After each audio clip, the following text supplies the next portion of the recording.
Grounding. It's the most common way a ship dies, and the most embarrassing. It happens when a vessel's hull makes contact with the seabed, a reef, or a shoreline. Sometimes it's a navigation error.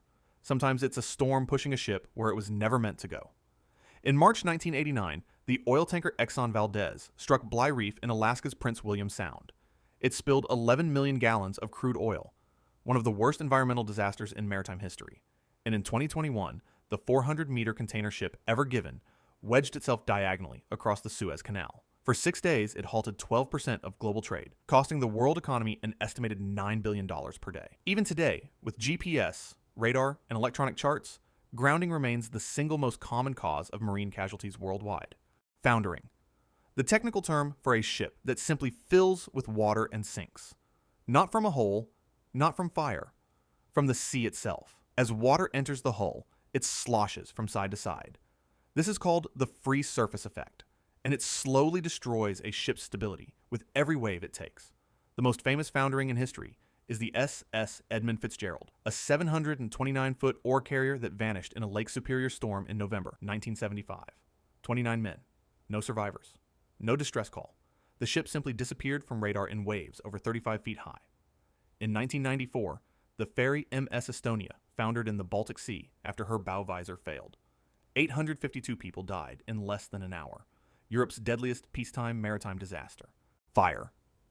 At sea, it's a unique kind of nightmare.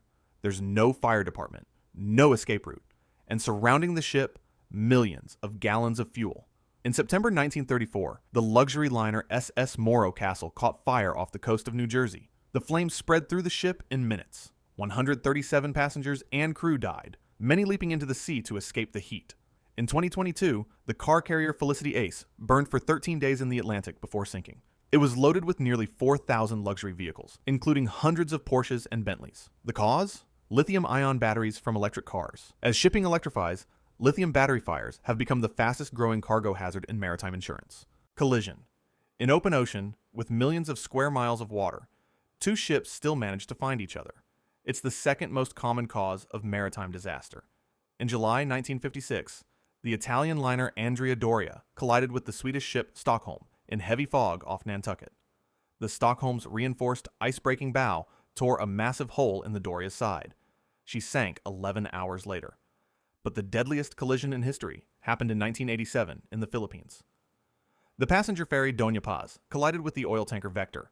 The resulting fire and sinking killed an estimated 4,386 people, more than the Titanic. Today, every ship at sea must follow international rules called coal regs, a maritime traffic code created to keep this from happening again. Structure failure. Sometimes the sea doesn't sink a ship. The ship sinks itself. Steel fatigues. Welds crack. Hulls break in half. During World War II, the United States built nearly 3,000 cargo vessels called Liberty ships. Roughly 200 of them suffered hull fractures. 12 broke completely in half. The cause? Brittle steel that became dangerously fragile in cold water. In 1980, the British bulk carrier MV Derbyshire vanished in a typhoon off Japan, with all 44 people on board. It took 14 years to find the wreck, and prove the ship had been overwhelmed by structural failure, not human error. Every wave a ship rides bends its hull. Engineers call it hogging and sagging. Do it for 30 years, and even steel gets tired. Capsizing.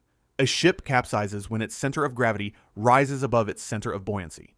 In simple terms, it tips over and stays there. In March 1987, the ferry Herald of Free Enterprise left port with her bow doors still open. Within 90 seconds of taking on water, she rolled onto her side. 193 people died, most in under 2 minutes. In April 2014, the South Korean ferry Seawol capsized after a sharp turn shifted her overloaded cargo. 304 people died, most of them high school students on a class trip. And sometimes capsizing has nothing to do with cargo or doors. Sometimes it's a single rogue wave, a freak wall of water once thought to be sailors' myth, now confirmed by satellites to occur somewhere on Earth every single day.